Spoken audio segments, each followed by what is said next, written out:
This is Goku-san, DBZ, and welcome back for a new review. This will be my 4th ever movie review, and since right now I'm going through some horror movies, thought I'd review one of the horror movies I just recently rewatched.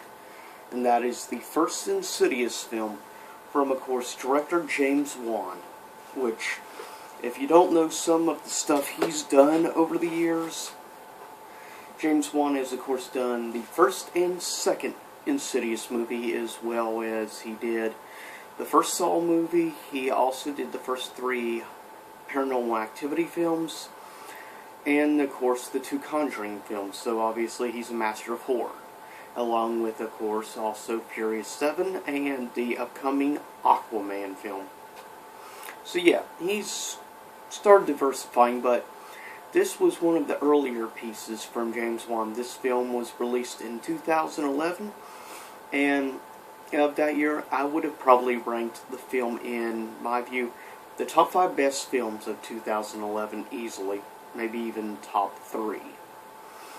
But Insidious is interesting compared to a lot of other films. Of course, it's a Blumhouse-style type production, though Blumhouse was not actually involved in the creation of this particular horror film, which would spring a trilogy now, which, of course, I may talk about them in the future, but this is the first film.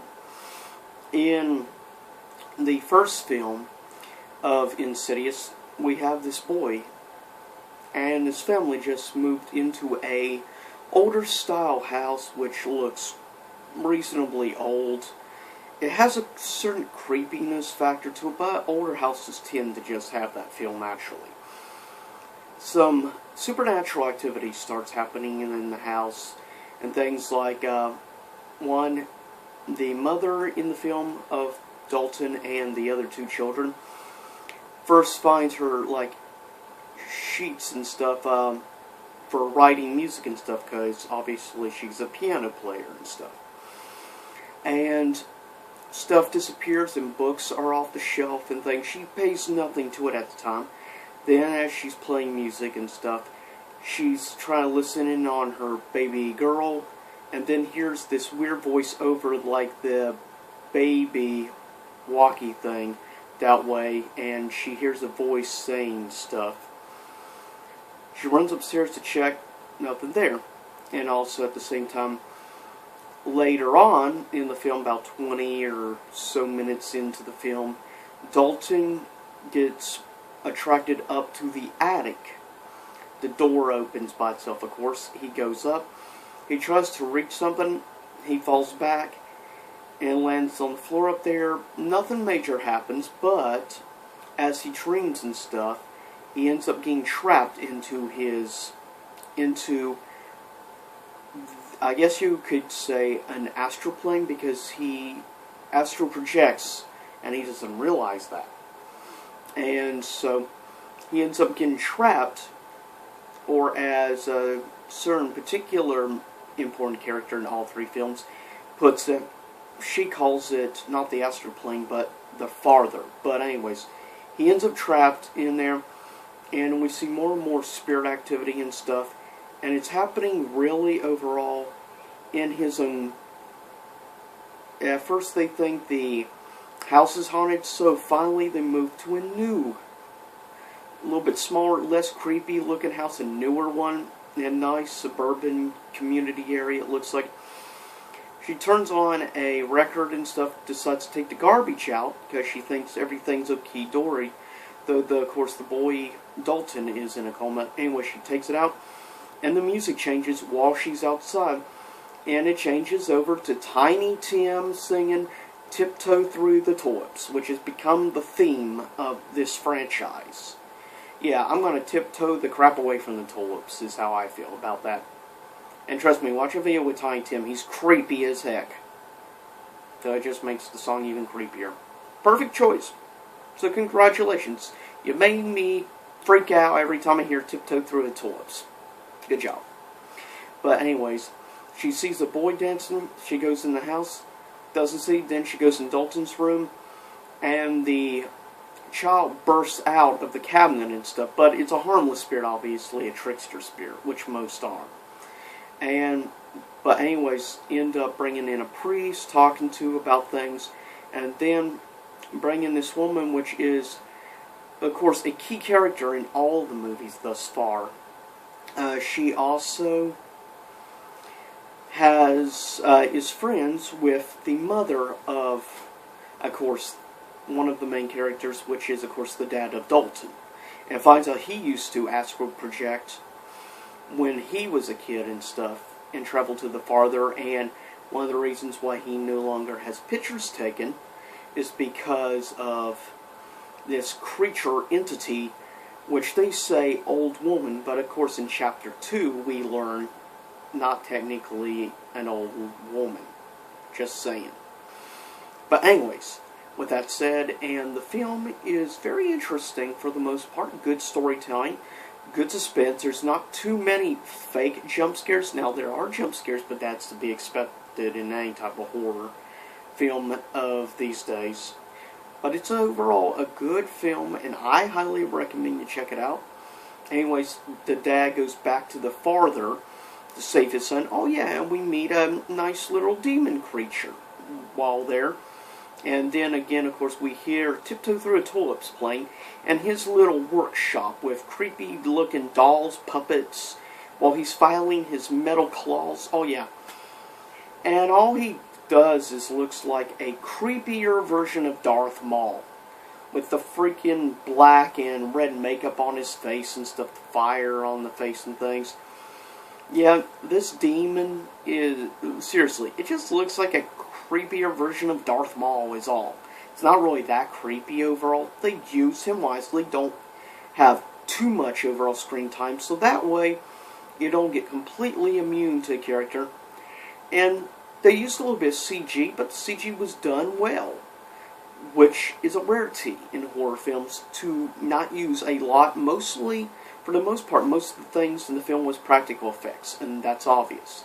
But they used just a tiny bit of CG here and there, and they used it perfectly. That way it doesn't feel overall CG dumb, but given the budget of film, it's no surprise. The entire budget of this movie was $1.5 million, and it made like made somewhere around like $90 million out of a $1.5 million budget. That's definitely a success, which explains why now they're working on a Chapter 4 of Insidious series now. In my view, the best horror franchise of the 2010s, hands down. Great film. Highly recommend you check it out if you have not watched the first Insidious film. It's one of the best modern-day horror films, and it shows why a lot of people consider James Wan the new Wes Craven. Seriously. He really is. I mean, he created a very well-known gore franchise, Saw. But he's much better at the suspense elements, which is obvious in Insidious and The Conjuring. And also certain elements and stuff with the found footage series of Paranormal Activity, the first 3 films, of course. But, anyways, they end up trying to race back, and yeah, there's spoilers in this review, just so you're warned now. So if you haven't seen the movie and you don't want spoiled, then I suggest you turn off, watch the movie, and then come back and listen to the finish of this review. Now, with that said, in the end, they have to get back to their bodies in the other house from the farther, and yeah, there's some creepy spirits in the farther. In particular, the dead people that look like they came out of the 1940s or 50s. I actually think they're a little bit creepier than the actual Darth Maul demon, as I call him. Literally, that's what I literally call him, the Darth Maul demon. Because that's what he feels like to me, with the exception of the goat legs and stuff. Anyways, oh yeah, and the forked tongue. Interesting creature, I will give him points for creating a little bit more unique creature, with the exception of the makeup on the face. And, anyways, the boy Dalton ends up getting back to his body, good. The father ends up seeing in a mirror in the house and tries to tell her to go away, the old, lady entity. Now, in the end, we think he got back to his body when you see breath and stuff, and all the spirit arms around him trying to get in the body disappears and stuff. But when he gives Pitcher something back, this particular medium senses something wrong, so she takes a picture and sees that the evil entity has ended up possessing his body. And trust me when I say that's a key importance, because Insidious Chapter 2 picks up right at the end of Insidious, the first film, or as I call it, Insidious Chapter 1 now. But Insidious Chapter 2 is a lot less creepy and stuff. It's just more suspense with a lot of drama elements to it, but it's more based on suspense than actual horror, unlike the first and the third films. But I highly recommend this since I haven't really been doing overall ratings for this, I am going to give a final verdict for this film. I give the first Insidious film a 9 out of 10, or a 9.0 out of a 10.0, but yeah, I give this film a 9 out of 10 score. So, obviously, I highly recommend this film. And this is higher ranked than a lot of the other movies so far I have reviewed. I mean, I gave Batman The Killing Joke, I think it was, like an 8.5 or an 8 or whatever out of 10. Of course, I gave Batman v Superman Dawn of Justice like a 6.5 final verdict on that film. But yeah, anyways, I hope you liked this movie review, as well as my last review of Street Fighter Assassin's Fist, which of course I gave that film a 9 out of 10. So congrats, and stay tuned. In the near future, I will be probably reviewing Insidious Chapter 2 and Insidious Chapter 3, and eventually I may also be doing a review for Stephen King's It, which is one of my all-time favorite films. But anyways, I'll see you all again soon enough. Please leave a comment below. Tell me if you see Insidious, which is your favorite of the series. Why is your favorite James Wan film? What's your favorite horror film? But I'll see you all again soon enough here in YouTube land. And I hope you enjoyed this review and found it all somewhat insightful or something. But I'll see you all next time. Same YouTube time, same YouTube channel.